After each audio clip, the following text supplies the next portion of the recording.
Guess what?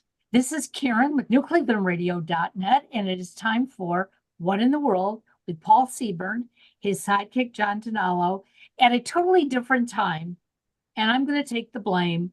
So for those of you who were prepared at 3:30 and it's now 5 o'clock, we're here even if you aren't. And we appreciate you sticking around for an extra hour and a half, diddling away, doing whatever you were doing for an hour and a half to pass the time until you got to everybody's favorite weird news podcast, What in the World? With me, Paul Seaburn, your host. Karen Hale, no apologies necessary, our producer, This is Karen. co-host. There it goes again. Hold on. Uh-oh. Okay, we're fine. So thank goodness she's here. See, everybody knows how much we appreciate all that you do. For those of you who aren't watching us on YouTube, for one thing, why aren't you? But the other thing is you're missing Karen. She's so apologetic. She has a background behind her with wings behind her, so Yeah, that and we that's the wrong background. So I'm going to change it, folks, as you keep talking. think Yep. she's an angel. She wants us to think she's an angel, and she is. For our show, she is an angel. Okay, enough of that. Enough of that. Also in your ear, the other ear is our co-host and color commentator, my old pal John DiNallo, host of What in the World of Sports. Hey, John, how are you this week? Doing well, Paul and Karen and audience, and yeah, just looking forward to a great show. Yep. Yeah, cooled off a bit here in Cleveland. Yes, Northeast Ohio. Thank goodness. Those that don't know, that's where we're at. Luckily, we're all in separate locations, although all in Northeast Ohio. My neighbor was getting a roof put on his house yesterday, so thank goodness the show wasn't yesterday, and then it rained today, so the roofers couldn't work. So we were lucky. We didn't get you wouldn't hear you don't hear pounding in the background. In other words, okay, we got that out of the way. Thanks, thanks to everybody for being here. We are, again, What in the World? We're on newclevelandradio.net. That's our platform. Karen is the media mogul there. Lots and lots of great podcasts to listen to. In fact, I'm going to be on one of them for those of you who are so inclined. I will be on Avoid the Maze on Friday. I guess that's at 1 o'clock. But 1 o'clock. The way we're going these days, it might be at 1:15. Who knows? But I'm looking forward to it. As I mentioned last week, I've been on a number of podcasts promoting my book, What Would You Say to a Naked Space Alien? We'll talk about that for a second later. But anyway, so that it'll be a lot of fun. I'm looking forward to being a guest rather than a host with Karen. It should be fun. Also, Karen is a coach. You can check out Yes I Can Coaching with Karen on her website, newclevelandradio.net. Find out how to download us, how to find us on YouTube, follow us, like us, go to Facebook. That's where you can find me. A lot of the stories I will test out during the week so you can get a preview, sneak preview of what we might be talking about on What in the World. For those of you who like to be surprised, I'm going to talk about it right now. I'll let you know. What do we got going on? We have leaping leeches in Madagascar. Oh, this was a very controversial story on Facebook this week. Flaming seagulls from England. Interesting story there, plus a little sidetrack that I'll go on. A skateboarding cat in China and a mighty mouse in the United States. Trivia buffs. Also, our boomer friends. You want to listen to that one. Barf bag collectors, another fun story from Facebook, and toilet paper games in the air. Oh, wait do you see this one? Fun story. Clover overdose in Japan. This was a fun story on YouTube or on Facebook. Plus, I got a bunch of more odd news. I've got some world records. Oh, great sports related world record for John. Some trivia. Then we'll play. We'll listen to John's What in the World of Sports. We'll play Bluff the co-host, everybody's favorite weird news game. So let's get right to it. Enough of this yakking away here. John looks like he's ready to go. Karen's ready to go. I hope you're all ready to go. We start with story number 1 with Yoshihari Watanabe, and I'll never pronounce his name again because I know I got it wrong the first time. He lives in Japan, and he grows. I'm going to hook up our photos here for those of you who are watching on YouTube. There we go. He grows clover, but not just any kind of clovers. He recently set a Guinness World Record for the most leaves on a clover when he grew in his home garden a 63 leaf clover, which clover experts assured him is much luckier than a 4-leaf clover. I guess that would be 59 leaves luckier. John, did I do that math right? You did it right. The math is right. The math is right. Although he says he's not so sure if this is lucky because he's been having nightmares lately about a leprechaunzilla, which is 64 leaf, for coming out of the ocean, coming after him. In honor of the feat, Billy Joel heard about it, and he's re-recording We Didn't Start the Fire into I'm Looking Over a 63 Leaf Clover. And he's running through all the different things.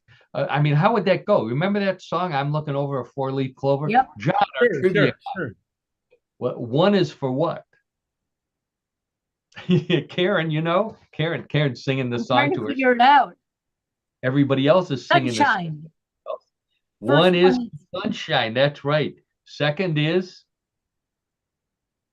Boy, you got me on that one, Paul. And Karen. Rain. Third is the roses that grow down the lane. Boy, this is that test this is that mental test that you're going to take at the doctor. So you better study up. Exactly. Didn't you have somebody who said that couldn't be clover because clover doesn't have more than 4 leaves? Well, it's an anomaly. It's a genetic problem, and he saw. He was walking through the wood. This is the one with the numbers on it. He also had one. Took him an hour to put all those little numbers on the little leaves, Jesus. So he had a record. There he is with his Guinness World Record, and he's holding it as the leaf out the numbers, and then here he's holding the clover, so you can see just how small it is. It's barely the size of his thumb. The answer to your question, Karen, is what he would do is he would find these multiple leaf clovers, and he would put them in his garden and somehow pollinate them. He knew how to pollinate clover. I've got clover growing all over my yard. I want to unpollinate it. Yeah, exactly. But this guy is pollinating it. So that's how he just kept growing them and growing them. Then he found out that the record was 50 something. So when he got to over 60, he knew he had a winner, and he contacted Guinness. Where do you come up with more lines for the song 4-leaf clover, 63 leaf clover? 5 is for dandelion, 6 is for dog turds in the lawn. 7 is for the bee I stepped on looking for clovers. 8's for the crack in the sidewalk. 9's for the other bee I stepped on. Another turd, I don't know. So got to be a hard thing. And it was hard for him to count the leaves as well. Anyways, and that's how he did it. He'd been growing the clovers. I'm just looking at my notes here. Karen already got ahead of me here. See, that's what happens when we wait too long to do the show. Yeah. So anyway, so that's the story of the 63 leaf clover. Pretty interesting one, I thought myself. Yeah. Okay. John, John is a collector. I don't even have to ask John what his hobby is. John is a collector of many things. Karen, I'll ask you, do you collect things as a hobby? I don't, because my husband has enough junk around the house. Oh, I don't want to reveal any family secrets, but I seem to remember him talking about collecting cameras. Does he do that? Yes, he does. Yes. Yeah. Okay. Well, a lot of people collect things. I collect, what do I collect? Gargoyles. My wife collects pink flamingos. Collecting stamps. I used to collect stamps when I was a kid. John, did you collect stamps? A little bit, Paul, but not much. Not to really say it was a hobby. So no. Yeah. It was. But nobody collects stamps anymore. So what they collect now? Barf bags. Believe it or not. Yeah. Oh, boy. Barf bags. Oh my God. Yeah. According to, they're doing a documentary on it. It's so popular. The Last Barf Bag is the name of the documentary, produced by the makers of Dramamine, which is the motion sickness stuff you take so you don't have to use the barf bag, and then you can take it home without having to empty it, I guess. They also sponsored a barf bag exhibition in New York City, which I think is where this is from. The photo here features top hobbyists with hundreds of barf bags in their collection. The rarest airline barf bags are the ones from Boeing, that because none of them are empty anymore. So it's so Oh boy. yeah, if you fly on a Boeing flight, you're pretty much guaranteed you're going to be using one. There are over 100 certified barf bag collectors in the United States, which is, I would have thought there'd be more, because we all know creepy people who collect weird things. So, I would have thought there'd be more than that. The most, some of them are really valuable, like baseball cards. Some of them are really valuable. The most valuable baseball card, or a very valuable one, is Babe Ruth's rookie card. So the most valuable barf bag then might be the one from the Wright brothers' first flight. Could be. I don't know. I can just see Orville and Wilbur on getting ready, and Orville saying to Wilbur, "If you gotta go, barf on the wing. We need the bag. That's where we're gonna get the money from the next plane." So, John, trivia question for you. Who flew the first flight? Was it Orville or Wilbur? Well, I guess I have a 50-50 chance of getting it right. But I'm gonna say it's Orville. Orville, good guess, and that is correct. Orville flew the first flight. Wilbur, on that date, flew the longest flight. They alternated. Orville's flight was 12 seconds long, and he went like 120 feet. Not really a flight, more like a bounce. And Wilbur was at the controls when he went 852 feet in 59 seconds. Still, not that long compared to where we go today. Who got to go home with the flight attendant? That's what the next. And if your guess is neither one, you're right, because they were both lifelong bachelors. So I'm guessing that neither one went home with the flight attendant. Okay, back to the barf bag collectors, because that's what you really want to know about. Steven Silberberg says, one of the collectors, the guy that we're looking at here is Eli Cox. Steven Silberberg said he thought it would be amusing in college to hang a barf bag on his dorm room door. At the fraternity house, John, at the fraternity house. I remember that frat. They were at John Carroll. It was I threw Upsilon. There you go. I threw Upsilon, for those of you out there not paying attention. So he hangs a barf bag on his dorm door in the frat house, and instead of people picking on him, they collected barf bags for him, thinking, what a cool hobby. And that's how he got started. If that was one of our frat brothers, John, they would have made us eat the barf bag. And you know who I'm talking about, too. Yes, absolutely. Yes. Okay, so Bruce Kelly, another one. I think I have a photo. I have a photo of one of them here. Here's another one of these guys. He has 8,000 barf bags. He is like the leader right now, although it's not a world record. Guinness hadn't certified it. He also runs Kelly's World of Air Sickness bags. He has his own museum where he charges people to come and look at his air sickness bags. Oh my gosh. Even has an online catalog of all of them, which is why the internet's so slow, because there's so many people looking up these barf bags. The invention of the barf bag goes all the way back to American inventor Gilmore Sheldall. He was an industrial engineering, industrial design leader. He was fairly well known in industrial design, specialized in making bags and plastic liners. Put the two of them together, and in 1949 created the first barf bag. The most collectible bag, by the way, most collectible barf bag is this one right here. This is a barfing reindeer barf bag. Now, you would think that was on Santa's sleigh, right? Au contraire. that's from the Finnish airline, Finn Aviation. And the, and who would have guessed that if you look closely, for those of you looking on YouTube, the barf coming out of the reindeer is square, like he's barfing up ice cubes. Yeah. I don't know what to make of that, but that we are looking at the most rare barf bag, the reindeer barf bag from Finland. So now you would think, in the United States, where we either go in our car, travel in our car, or on an airplane. Around the world, there are barf bags on other modes of transportation, and a lot of these people collect barf bags from trains, from buses, wherever people may puke. That you can find a barf bag. Probably schools, I don't know. So some of the there was even one from the space shuttle that one of the guys had. So after listening to this, I'm sure some of our listeners wish they had a barf bag themselves. But so we'll move on to something else. How about this? Most complaints that I got on Facebook this week for this post.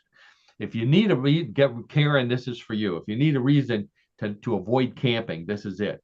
Scientists have discovered a species of blood-sucking leeches that can jump from leaf to leaf, looking for something warm-blooded to land on and suck their blood out. John, I think we saw the leaping leeches open for iron butterfly. I don't quite remember that, Paul, but you're probably right. I was going to ask you if you remember their encore song, which was "At the Hop," because leeches, yeah. So here's a picture of one of the leeches getting ready to leap off the leaf, and there's another picture here. I don't have a video, but if you Google leaping leeches, you can watch the video. The video is unbelievable, and they go a few feet. I mean, they don't go very far, but it's far enough. And they try to land on another leaf or on a person walking by. If they miss, they end up on the ground and they climb back up again. It's the Sisyphus syndrome for leeches. So one of the people on Facebook pointed out that this was very close to leaping lizards. John and Karen, do you remember where leaping lizards came from? Or who said it? Was that in episodes of Batman? Somebody said that. Somebody said that sounded. My neighbor said that. It sounded like something that Batman and Robin would say. No, it was from the Little Orphan Annie cartoon strip. Okay. That was her swearing. Her little girl swearing. Leaping lizards, Annie, whatever I forget what her aunt was. Daddy Warbucks. So, anyways. People in Madagascar thought that they used to hear about these leaping leeches all the time, and they never saw them, so they thought it was like an urban legend. And then they found them. So again, this was in Madagascar. You're safe if you're driving a Meta electric car. Oh boy. Oh, geez.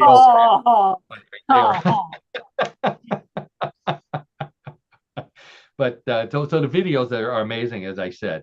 Can you imagine? There's still doctors that use leeches for stopping blood because they're really good for doing it. Even though it's gross, but if you get medically approved leeches, they're very, very clean. So I can just imagine a doctor down in Madagascar and saying to the nurse, "Okay, you stand over there with the leeches. I'm going to stand here with the patient. Let's see how far they can jump." Yeah. My kind of doctor. Anyways, second most complaints on Facebook came from this post. A designer in Japan has created jeans, get ready for this, that look like your fly is open, even when the zipper is up. And he thinks that this is the next big fashion trend for teenagers. Now, wearing jeans that already look like your zipper is open is like wearing a t-shirt that already says "kick me on the back." You're going to get in trouble. John, I know, John, you would never wear anything like this, right? Absolutely not. This is what we strive to avoid when we were teens, especially if there were girls around. But even when there were guys around, because you'd get an atomic wedgie or something you'd get ridiculed for the rest of the day if your Oh, fly you was would be open. ridiculed big time for sure. Oh yeah. Exactly. And here they are, they're selling jeans that make it look like your fly is open. Um, what would you call them? You know, Calvin Klein is taken.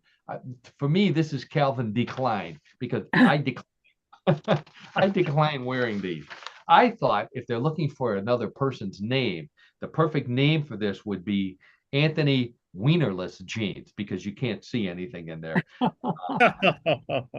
how about Levi's 50? Uh-oh. Oh, yeah. Yeah, I know. Reminded some people on Facebook that the jeans that we talked about a couple weeks ago, where it automatically looks like you wet your pants. Right. Pre-wet jeans, yeah. If you combine these two, you know, the fly open and the pre-wet jeans, you'd be arrested in at least 10 states, most of them in the southern part of the United States. Anyways, okay, here's another one. 95-year-old British farmer. 50 years ago, he's out plowing his field wearing a Rolex watch.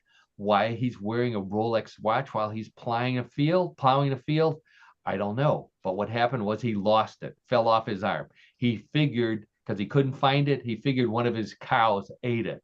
50 years later, somebody's going through his field with a metal detector and found the watch that the cow had eaten.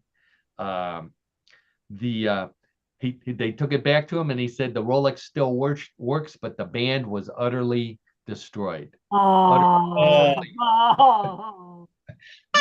I know. yeah. We're going way too far to get these puns Yeah. today. Okay.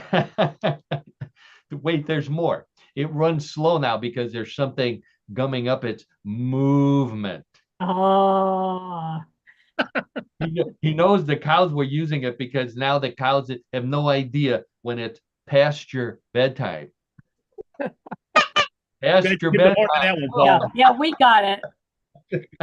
I'm doing that for my buddy Mark down in Austin. He's a little slow. He's on his treadmill anyways. Technically, since it went through the cow and came out the other end, it's now a roll ox. Or better yet, Are they absolutely certain that the cow did eat it? I mean, would it be possible that the watch was just found? corroded. Yeah, I know. And it looked pretty corroded. Here's what a real Rolex looks like, by the way. Yeah, I didn't have the rights to the picture. So if it's not a Rolex, it's a Bulova. Maybe a Bulova would actually survive being eaten by. But anyways, he bought it when he was 21.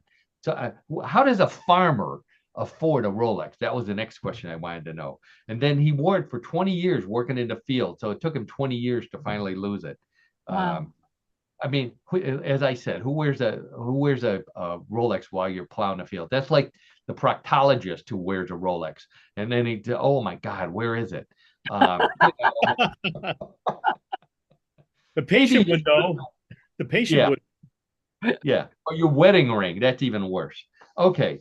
Now, with this, what if it was an Apple Watch? I was thinking about this, and actually, there was a story this week that could have been similar to this, where veterinarians in Australia were they needed to take the pulse of a lion, and they were so afraid to get too close, and they wanted an accurate reading that they did this. They put an Apple Watch on the tongue of the lion and used the software in the Apple Watch and got an accurate pulse rating. And I think it got the temperature and, whatever, all kinds of stuff. In fact, the lion wanted to know, he was dreaming about chasing a gnu, and he wanted to know how many steps he took. Can you believe that? They put an Apple Watch on the tongue of a lion just to get the pulse. Amazing. I want to know what the pulse rate was of the person right out of this picture who was holding down the lion. Yeah. Oh, really? What would they do if the lion woke up before they expected and it swallowed the watch? They'd call the farmer in England because he must know what to do. All right. my favorite story. I'm off on time here. What time did we start? We started at 5 o'clock, right? I got to figure. I'm trying to figure out how much time we have left here. So this this story comes from Spirit Airline. Spirit, I'm sorry, you're not our sponsor. We're going to pick on you. We love to pick on you. Flight attendant on Spirit Airlines. Flight was delayed because of a fueling or refueling problem. So to help the passengers pass the time, she did this. She conducted races between the sides of the plane. How did they race? They didn't run up and down. She gave each side a roll of toilet paper. And what they had to do was pass the roll of toilet paper over their heads and unroll it. And the first to get to the end of the plane, the rear of the plane, while unrolling the toilet paper roll, was the winner. And they all had a good time for a while. But this is Spirit Airlines. So they were doing this until they got to the 5th pallet of toilet paper from Costco. And then they finally took off. So, there's toilet paper all over the place. People are upset. John, I know you used to travel quite a bit. I traveled an awful lot. Back in the old days, when there was a delay, they didn't give you toilet paper rolls to play with. They gave you nothing. You got free drinks, or you got snacks or cookies or something. Sure, you put little pretzels, or you got peanuts or whatever. Sure. Yeah. And if it was really bad, they put points on your frequent flyer points. They did something. Not playing with toilet paper. Exactly. I mean, this is why aliens laugh at us, because we do stupid things like that. And speaking of aliens, now is the time to plug my book. What would you say to a naked space alien? Now available on Amazon. Just Google, put my name into Amazon, and it pops right up, because it's one of the best-selling books in the UFO and alien and all those categories. So please check it out. Lots of fun, great stories like you hear on What in the World. The farmer who had aliens land in his backyard, and they came out and they borrowed some water, and the next thing you know, they were making him waffles. That's a What in the story. It's a unique story there. Yeah, that's the kind of story you'll read in What Would You Say to a Naked Space Alien? So there's our plug there. I wanted to mention, though, I used to fly Southwest, and Southwest is still pretty good. But boy, back in the old days, the flight attendants used to sing songs. They would do funny stuff while they were reading the how to put the oxygen mask on and where the exit doors were. I miss those days. When flying was fun. Now it's scary. But unless you go on an alien spaceship with the people making waffles, and then I'm sure it's a lot of fun. Okay. Yep. All right. So, did I mention I was going to talk about my book on your podcast, Karen? I think I did. Yeah. I think so. Yes. Friday. Yeah, that's right. We're going to be. I'll be on. What is it? Beyond the Maze? No. Avoid the Maze. Avoid the Maze. Thank you. There we go. Okay. All right. Seagull story. Oh, I love this story. This is a new one. I don't think I put this one on Facebook. Customers at the Flames Kebab Shop.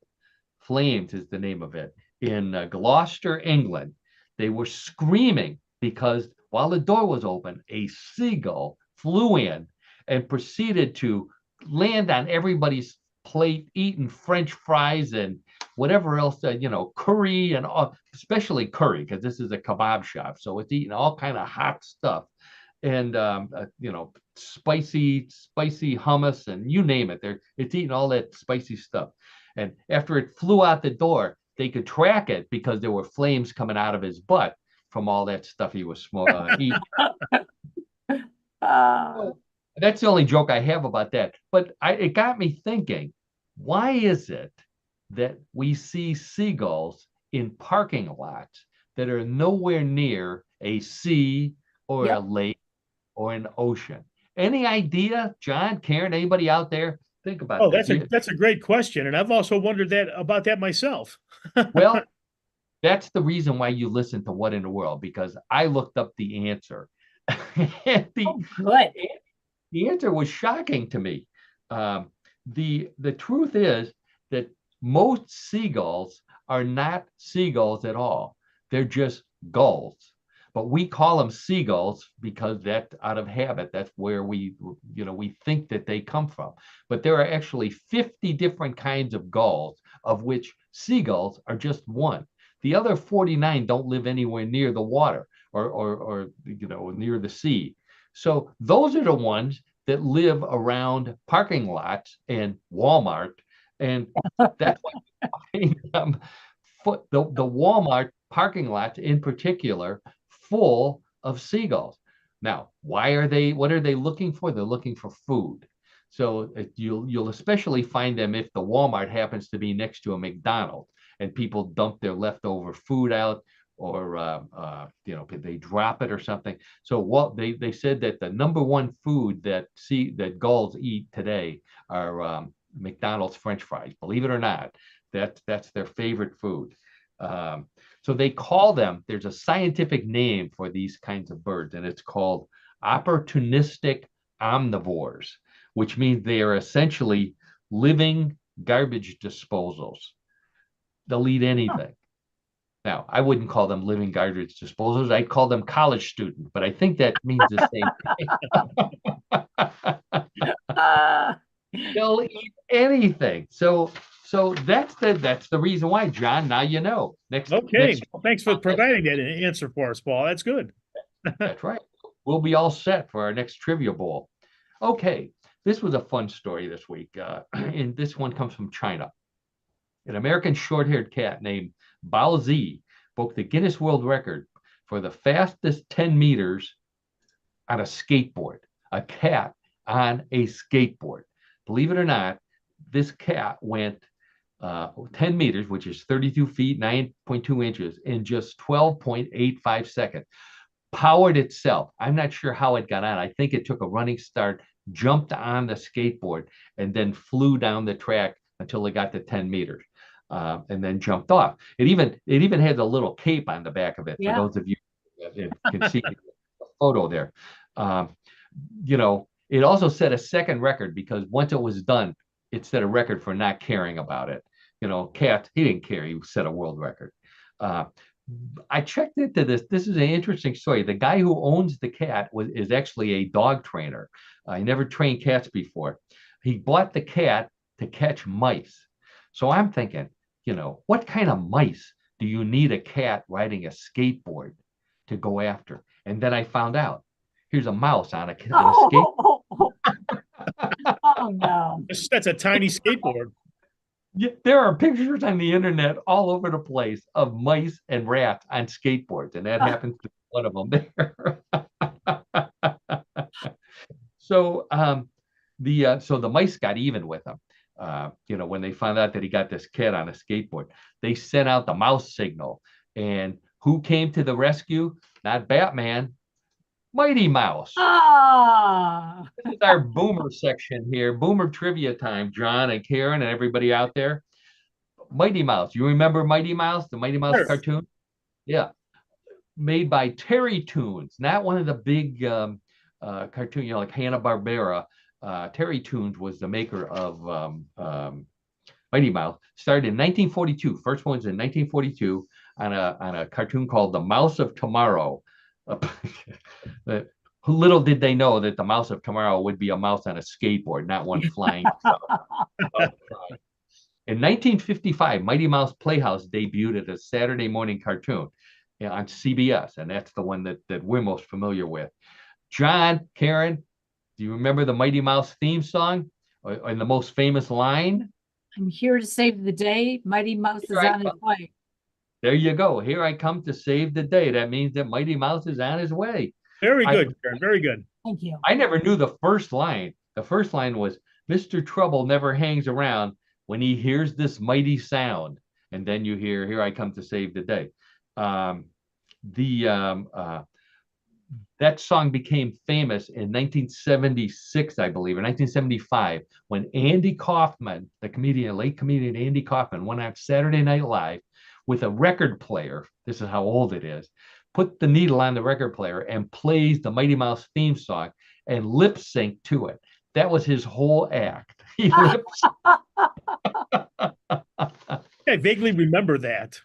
Yeah, famous. I think he went on and did it again. So, anyways, Saturday Night Live.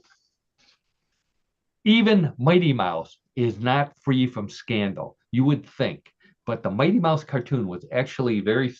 They had a big controversy in 1987. 1987, it was picked. It was brought back as a new Mighty Mouse. And the producer, Ralph Bakshi, is the guy's name. He actually worked on both. He worked on the last old Mighty Mouse, and he was the producer of the first new Mighty Mouse. And the company created a series. It was called The New Adventures of Mighty Mouse. And it was an episode where a little girl, a little mouse girl, attempts to sell flowers. And she's harassed by a rich man who crushes her flowers into dust. And she's upset. So she calls Mighty Mouse, and Mighty Mouse attempts to buy some flowers with a chunk of cheese to help her out. And instead, she gives the crushed flowers to Mighty Mouse and says, I'll take care of this. So she says, I want you to go and help other people, not me. I don't have much of a problem. So Mighty Mouse goes away, but he goes to help other people, but he can't stop thinking about this little girl mouse. So what does he do? One of the pictures shows him breathing the flowers, the dust of the flowers. And a family in Kentucky saw that cartoon and said, this is promoting Mighty Mouse using cocaine. Oh, no. Oh, no. Yes. So they demanded that the Mighty Mouse cartoon be taken off the air and that the producer, Mr. Bashki, be taken off the production. Now, this is what he got all upset. And he says, this has nothing to do with cocaine. This has to do with my previous project, which was not Mighty Mouse. And John, you may remember this. He was the producer of a cartoon that came out in 1972 called Fritz the Cat. He was the producer of Fritz the Cat. Fritz the Cat was an animated adult cartoon featuring a very horny cat named Fritz, written and directed by Ralph Bakshi in his directorial debut. The film was full of profanity, full of cat-on-cat sex, really hot stuff, and use of marijuana. So, very, very controversial. I remember going to see it with one of my roommates. Yeah. He had a Fiat, a little tiny Fiat, little two-seater. I think we had 5 people in this little 2-seat car. It was so packed, we had to hold the doors shut. We couldn't. If we would have got stopped, we'd have been in big trouble just to go to see Fritz the Cat. Got an X rating because it was so controversial. And yet it was the highest grossing independent film of the year, made $90 million. So we weren't the only ones going to see Fritz the Cat. It's one of the most successful documentary films of all time. Not a documentary, independent film. So I thought that was pretty interesting. John, do you remember that movie? Yeah, actually, I never saw it, but I do remember when it came out in 72. Sure, And John. today's a good day to talk about cartoons because, MeTV is coming out with a new MeTV 2, and it's all the old cartoons. No kidding, really? Yeah. That's a free channel too, by the way, isn't it? Yeah. So Yeah. Alex had to call and tell me that this morning. I said, why are you telling me? He said, well, because maybe you can get Dad to watch that for a while. Because Richard likes old TV programs. So, yeah. What was the what was the cartoon with the hippo? It was in that same era when we were growing up and watching cartoons on Saturday. It was somebody hippopotamus, Harry hippopotamus. Oh boy, I'll look it up and we'll talk about it next week. Okay. If I remember real quick, the hippopotamus had some kind of hippo hurricane howler. That was like one of the things that he had. but I can't. I don't remember, the actual name of the hippo, but Hippo Hurricane Howler. That was what he. Right. That's right. Oh, very good, John. Very good. You're just missing one brain cell there right before that, which was supposed to remember the name of the hippo. So, anyways, I think that's the end of. Oh yeah, there we go. All right. Oh, I forgot to put John's logo up there. This is the being on the wrong time really threw me off here. So, but I do want to mention this because when we reach the end of the weird stories, we move to weird sports, and that means it's time for What in the World of Sports with John DiNallo. My old buddy John and I went to college together. We talk about being in the same fraternity. We've known each other for John knows more about sports than I do, so he's the perfect guy. And again, he's even with a few missing brain cells, he's still one heck of a trivia. But one of the things I like, what I do is I ask John to find us some weird sport, and I like to mention not just about the first part of the show, What in the World, but also with What in the World of Sports. We are way ahead of the mainstream media when it comes to all of our stories.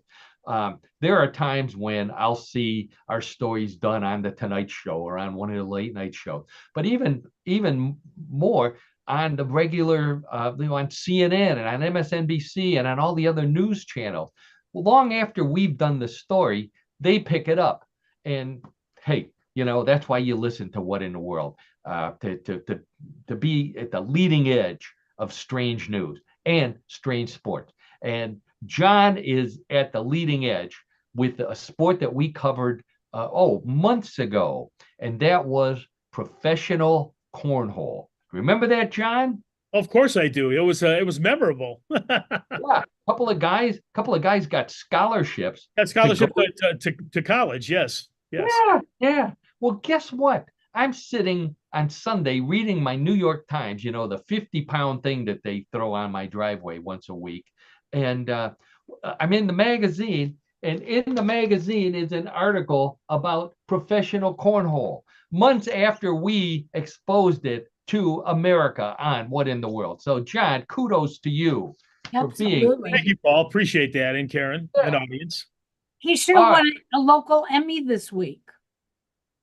They gave away the local Emmys in Cleveland this week, so he should have gotten an Emmy for that. Oh no! Oh, I was. Do they give them for podcasts? I didn't see that. I saw that there were. Yeah. Oh, no kidding. Well, we should have put his name in. Yeah, somebody should nominate us. Yeah, we'll do it next week. Oh yeah, somebody. Yeah, one of our loyal listeners out there, winning at your trivia bowl every week because you get all this great trivia stuff from us.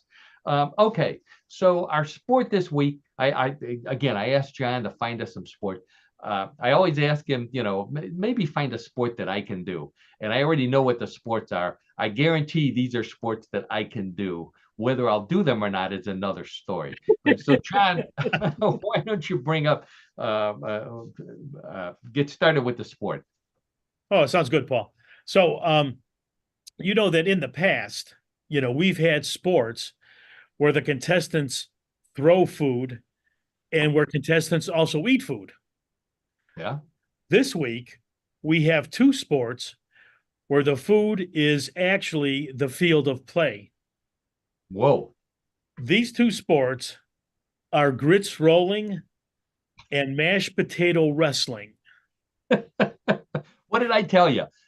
These are two sports that I guarantee I can participate in, but probably don't want to because very starchy. I like to eat both of those, right? Yeah, go ahead. It was also you could go to our on the screen, go to my intro on What in the World of Sports with John DiNallo. So, but to take Fritz down. Nothing against Fritz the cat, but just hoping to see. I'm sorry. I don't have it. I forgot to put it in, John. Okay. All right. Okay. No problem. We'll do with what we have then. That's fine. No problem. And frankly, John, Fritz the cat reminds me a little bit of you. I know you don't. I never heard that comparison before, but we'll go with it here. Well, we'll go with it. Okay, back to the show. Sure, exactly. So grits rolling, that sport, okay, it's featured annually at what is called the World Grits Festival, and this is in the town of St. George, South Carolina, whose 2,000 residents claim to be the largest consumer of grits per capita in the world. Wow. So a gentleman by the name of Bill Hunter, the manager of the local Piggy Wiggly supermarket there, he started the 3-day festival and the grits rolling contest to honor all things grits. Now, you may not be certain as to what grits are, but they're a type of porridge made from coarsely ground dried maize or hominy mixed with warm salted water or milk. Maize is from corn, yeah. Right. Now, in this competition, contestants dive into a pool, and that pool is filled with 27 cases of grits, and the contestant has only 10 seconds to collect as much as they can on their bodies. Now, the participants are weighed before and after their swim, and whoever comes out carrying the most grits on their body is declared the winner. To hold more grits, some contestants duct tape their cuffs and sleeves shut for trapping the grits inside. Others wear hoodies backward and scoop grits in the hood. But the 2015 champion, Tiffany McGurr, wore extra baggy pants that were held up by suspenders, and she was able to collect, get ready for this, a whopping 66 pounds of grits in one of the competitions. Wow. Oh. Wow. I'm at a loss for words, believe it or not.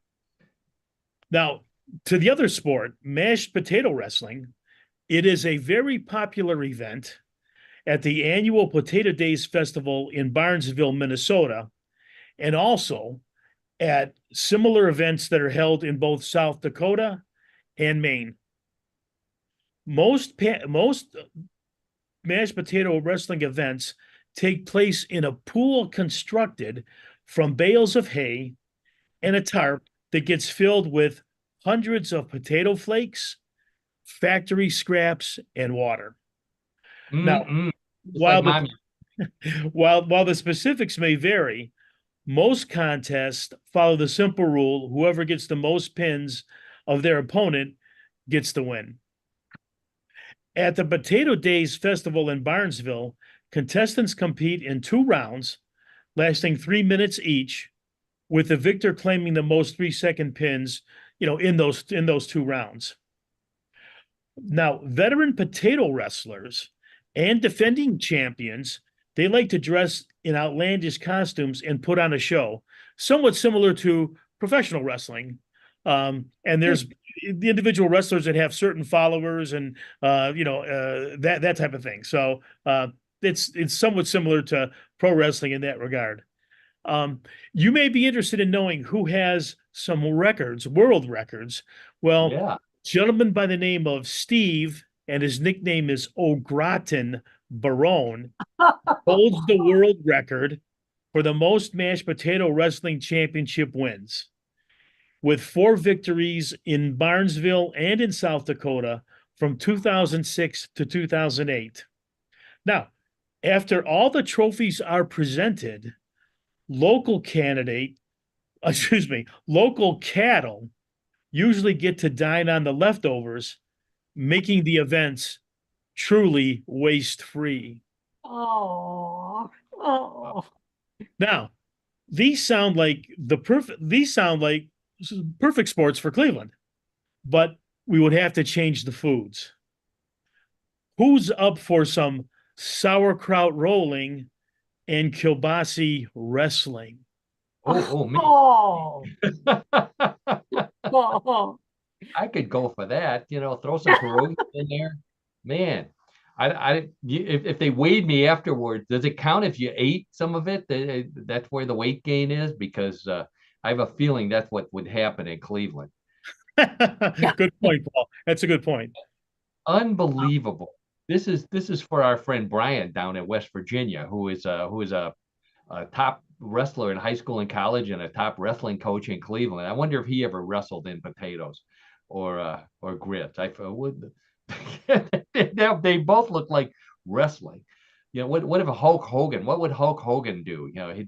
Spud Hogan would be his new name. The look, it's unbelievable.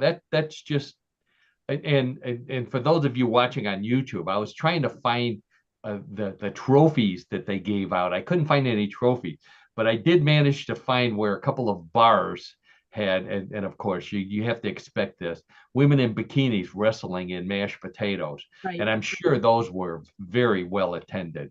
So I, I don't. That's not what John was talking about. This is more of your summer festival kind of thing. Right. Yeah. That's right, Paul. That's correct. Yeah, which county fair kind of thing. Right. No, I can't believe that little town in South Carolina eats more grits. When I lived in Texas, boy, we used to eat a lot of grits. That was grit.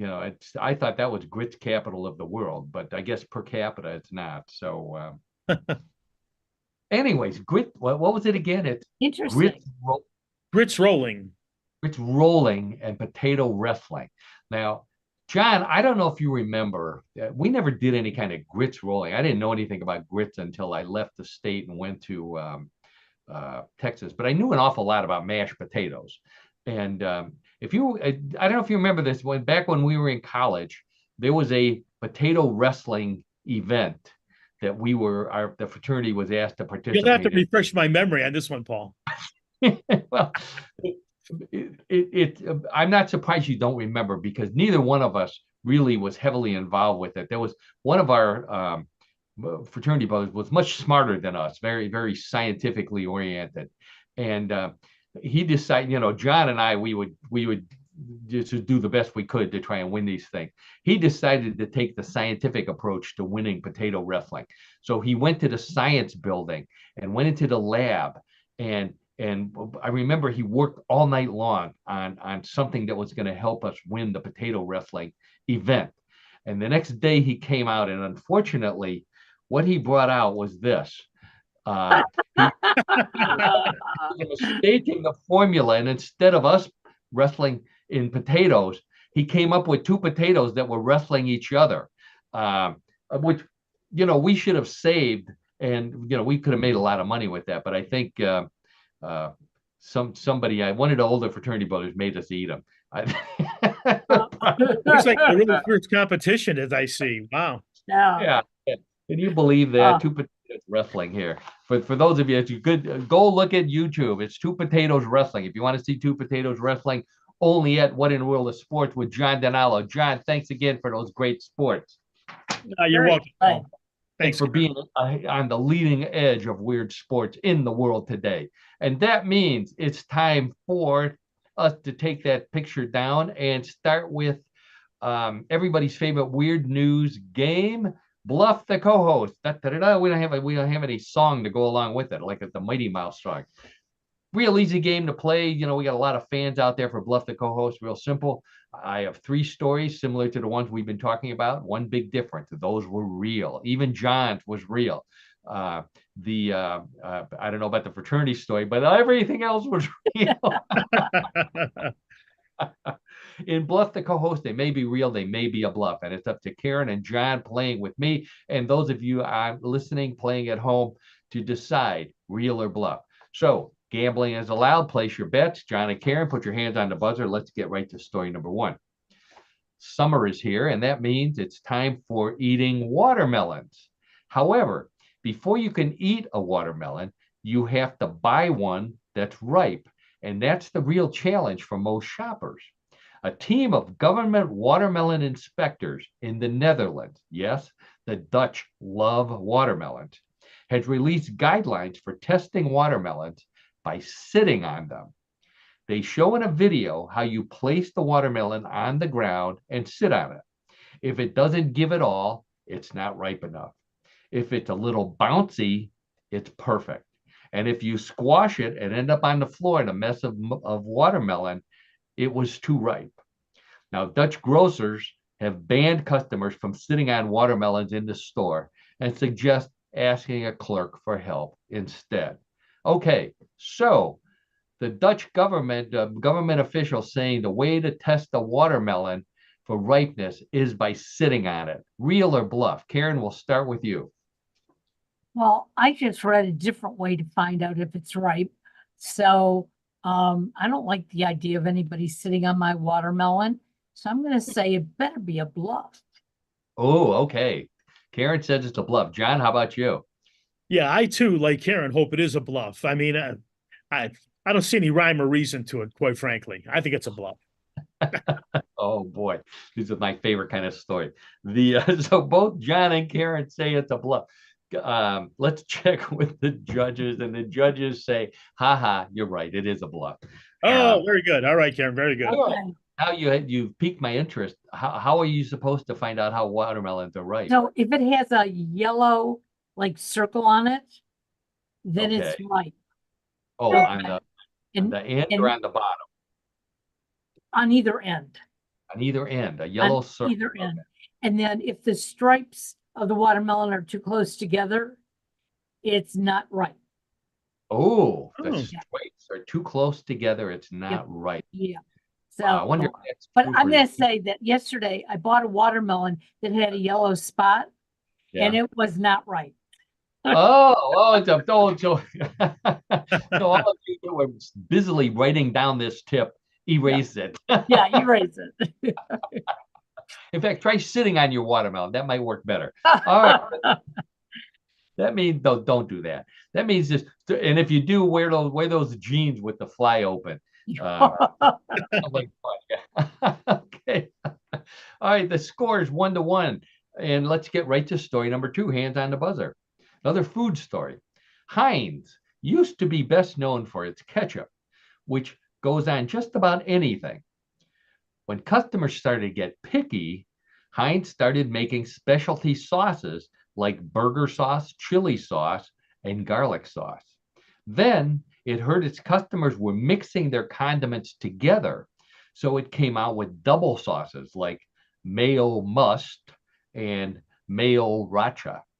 Now, in the spirit of going overboard, Heinz is combining all of its specialty sauces into one bottle and calling it every sauce because, well, it's self-explanatory.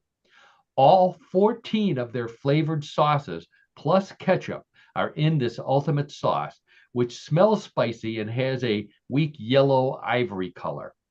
It's not Heinz 57 steak sauce, but it does go on everything, and you will probably need 14 stain removers if you get some on your shirt.